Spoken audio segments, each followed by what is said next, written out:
How's it going, you guys, and welcome to Morning Cop.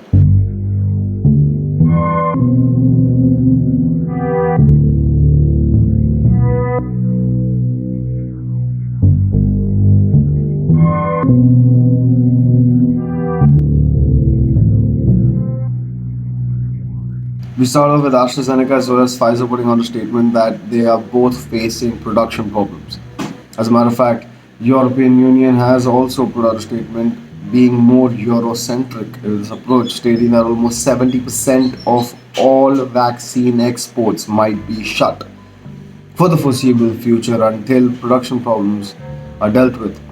Now, the fact of the matter is that Europe has officially embraced a more Eurocentric approach when it comes to the vaccine, and this is exactly what the WHO chief was warning about. Wanting to vaccinate their own people first prior to understanding that this has to be on a global scale. As even if you do vaccinate your own people, you are at risk of getting new various strains of the coronavirus pandemic. From that, we move on to the fact that there is a landmark moment today with Joe Biden officially calling President Vladimir Putin, but the call went kind of different than otherwise anticipated. Biden led the call with discussing about the arrest of his opposition leader Navalny, as well as certain nuclear proliferation treaty talks, thereby ending the talks after discussing the whole concept of Russian collusion as well as Russian interference in the United States electoral systems. By no means was this conversation nice for either side, and we also understand the fact that now officially the ties between the United States and Russia have taken a back seat.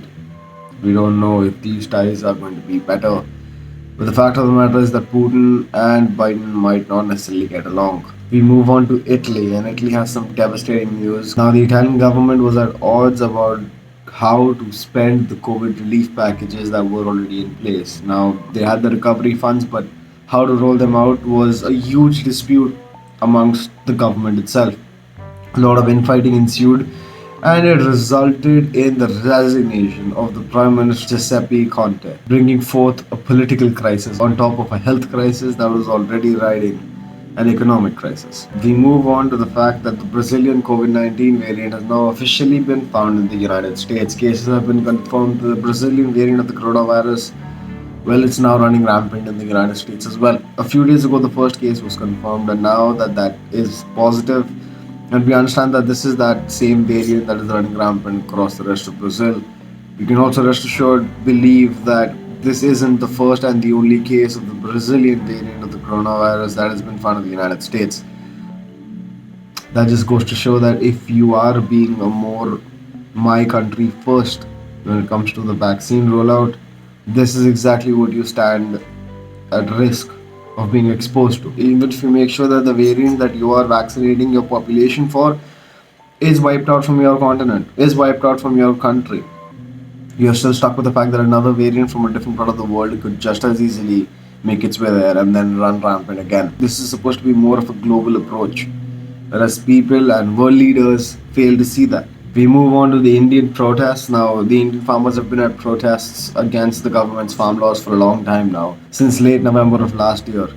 And on the 26th of January, that's the Republic of India, there were a lot of mass spread protests that led all the way from the borders of Delhi to the Red Fort. That is the 17th century monument that is very prestigious to Delhi. Now, these protests were by no means violent in the initial onset, except for when the police started to do their crackdowns. Now, police made sure that they parked in trucks and barricades across the entire roads to make sure that the protesters could make their way through, as well as started to use tear gas and force to push back the protesters, which only further agitated the mass, which resulted in a direct clash between protesters and the police, which has resulted in the death of one protester and many more injured. But these farmer protests really need to be resolved. The government needs to take the right actions. They need to sit down with the protesters and figure out a solution that they both are happy with. The number of the protesters keeps on growing, and the fact of the matter is this is not an issue that can be just brushed under the rug and hope and pray that it disappears someday. This issue has to be addressed and has to be addressed head on. And the fact of the matter is that until it is, these protesters have no intent of leaving. and that they have made clear on numerous occasions, time and time again. By no speck of the imagination was this their last display, and by no speck of the imagination are any one of them demoralized when it comes to police crackdowns or the government trying to keep them at bay. We move on to the fact that above 100 million people have officially been affected by the coronavirus. The coronavirus count has officially touched 100 million people on a global scale.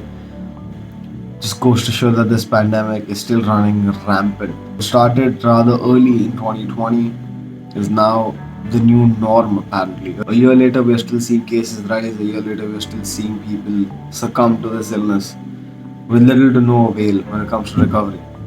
We also understand the fact that there is a lot about the virus that we still do not understand. There is a lot out there that we cannot comprehend. The WHO team went to Wuhan to find its origins. Now, by no means does that mean that this was a planned execution of some biochemical warfare by China.